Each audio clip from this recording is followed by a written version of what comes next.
খুনি হাসিনার অবৈধ সরকারকে ক্ষমতায় বসিয়ে রেখে ইন্ডিয়া তাদের জন্য সুবিধাজনক শর্ত জুড়ে দিয়ে বাংলাদেশের স্বার্থবিরোধী অজস্র চুক্তি স্বাক্ষর করিয়ে রেখেছে। বাংলাদেশের স্বার্থবিরোধী এমন সব চুক্তিতে ভারতের পক্ষে লাভ এবং সুবিধাজনক শর্ত লিপিবদ্ধ করা হয়েছে। ভারতের বাজারে বৈধভাবে বাংলাদেশি কর্মীদের প্রবেশাধিকার নাই বললেই চলে, আর ভারত থেকে লক্ষ লক্ষ পেশাদার বাংলাদেশে এসে চাকরি করে এবং রেমিটেন্স পাঠায় ভারতে। শুধু পানি নির্ভরতাই নয়, বাংলাদেশের খাদ্য, বিদ্যুৎ, জ্বালানি নিরাপত্তা ধ্বংস করে দেওয়া হয়েছে।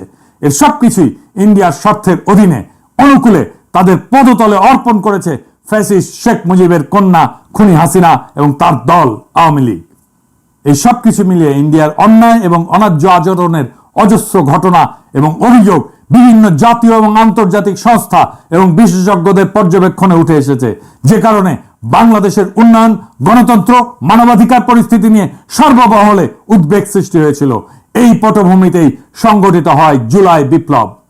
জুলাই বিপ্লবের লক্ষ্য ছিল হাসিনার উৎখাত শুধু নয়, বাংলাদেশে ভারতীয় আধিপত্যবাদের অবসান এবং রাষ্ট্রকে নতুনভাবে পুনর্গঠন করা।